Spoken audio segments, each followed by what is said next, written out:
நேற்று இங்கிலாந்துக்கும் நியூசிலாந்துக்கும் இடையே முக்கியமான போட்டி நடந்தது. இந்த போட்டியில் நியூசிலாந்து ஜெயிச்சா செமிஃபைனல் வாய்ப்பை உறுதி பண்ணிடுவாங்க. பாகிஸ்தானும் ஸ்ரீலங்காவும் வெளியே போயிடுவாங்க. இங்கிலாந்தை பொறுத்த வரைக்கும் இங்கிலாந்து ஆல்ரெடி செமிஃபைனலுக்கு குவாலிஃபை ஆகிட்டான். அதனால் இந்த மேட்சோட ரிசல்ட் இங்கிலாந்தை எந்த அளவுக்கும் பாதிக்காது. ஆனாலும் அன்பீட்டனா எந்த போட்டியிலையுமே தோக்காதபடிக்கு செமிஃபைனல் போகணும் அப்படின்னு இங்கிலாந்து நினச்சாங்க. இந்த போட்டியை பொறுத்த வரைக்கும் ஒரே ஓவரில் போட்டியோடைய ரிசல்ட் மாறுச்சுங்க. ஃபஸ்ட்டு பேட்டிங் பண்ண நியூசிலாந்து 159 ரன்களை அடித்தாங்க. நியூசிலாந்தை பொறுத்த வரைக்கும் 7 ஓவருக்கு விக்கெட்டை இழக்காமல் 64 ரன்கள் அடிச்சிருந்தாங்க. அந்த இடத்துல இருந்து அசால்ட்டாக 180 190 ரன்கள் வர வேண்டியது இருந்தது. ஆனால் கடைசி நேரத்தில் அப்படியே பொட்டலம் ஆயிட்டாங்க. கடைசி 6 ஓவருக்கு இன்னும் 4 விக்கெட்டுகளை இழந்து வெறும் 36 ரன்கள் மட்டும்தான் அடித்தாங்க. 159 ரன்கள் அடித்தாங்க. 160 அடித்தா வெற்றி பெறலாம் அப்படின்னு இங்கிலாந்து இறங்கினாங்க. இங்கிலாந்துக்கு ஆரம்பத்தில் இருந்தே விக்கெட் சரிவாக ஆரம்பிச்சிச்சு. ஒரு கட்டத்தில் இங்கிலாந்துக்கு வாய்ப்பே இல்லை அப்படிங்கிற நிலை இருந்தது. 17 ஓவருக்கு வெறும் 117 ரன்களை மட்டும்தான் அடிச்சிருந்தாங்க. 6 விக்கெட்டுகளை இழந்திருந்தாங்க. கடைசி 3 ஓவருக்கு 43 ரன்கள் அடிக்கணுங்க. 6 விக்கெட் போயிருந்தது. அந்த நேரத்தில் அந்த வின்னிங் பெர்சன்டேஜ் போடுறாங்க.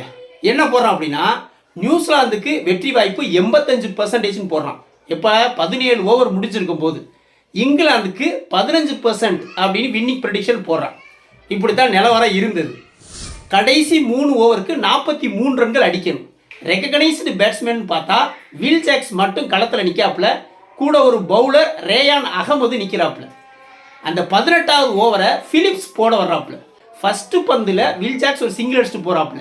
அடுத்த பந்து ரேயான் அகமது இறங்கி ஒரு 6 போகிறாங்க. மனுஷன் பியூர் பேட்ஸ்மேன் மாதிரி ஆடுறான். எக்கச்சக்க டேலண்ட் இருக்குது ரேயான் அகமதுகிட்ட.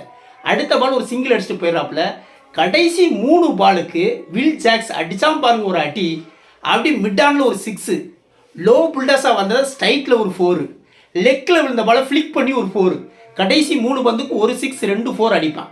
அந்த ஓவரில் 2 6 2 4 2 சிங்கிள் உட்பட 22 ரன்கள் போயிருங்க.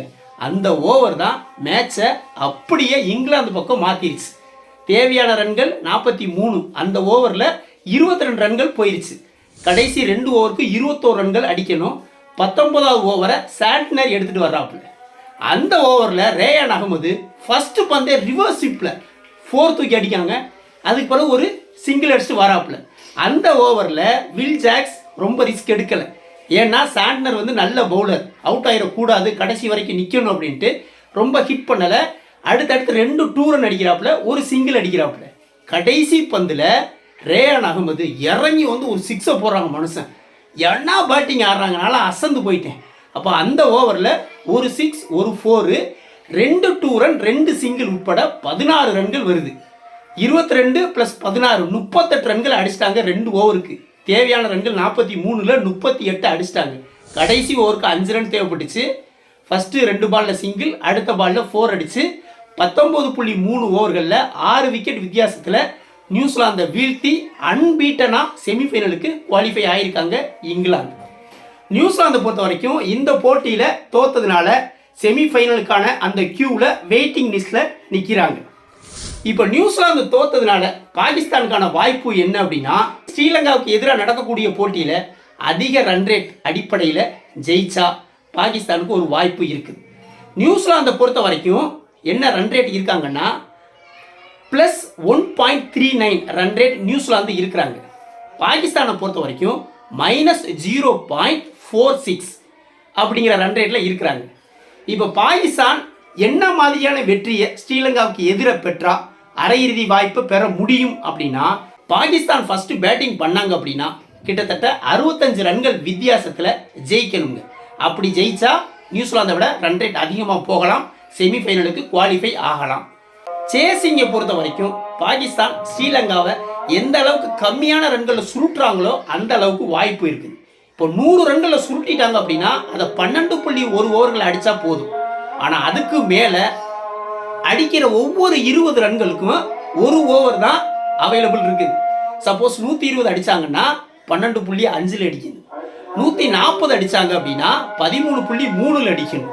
160 அடித்தாங்கன்னா 14 ஓவரில் அடிக்கணும். 200 அடித்தாங்கன்னா 15 ஓவரில் அடிக்கணும். அந்த மாதிரி ரன்கள் கூட கூட இவங்களுக்கு ஒரு ஓவருக்கு 15 ரன்களுக்கு மேலே அந்த மாதிரி ரன் ரேட் பெர் ஓவர் அடிக்கணும் அப்படிங்கிற ஒரு நிலை வந்துடும். அதனால் எந்த அளவுக்கு ஸ்ரீலங்காவை கம்மியான ரன்களை சுருட்டுறாங்களோ அந்த அளவுக்கு பாகிஸ்தானுக்கு வாய்ப்பு இருக்குது சேசிங் பண்ணலாம். இன்றைக்கி ஆட்டம் பாகிஸ்தான் ரசிகர்களால் ரொம்பவும் எதிர்பார்க்கப்பட்டு இருக்குது.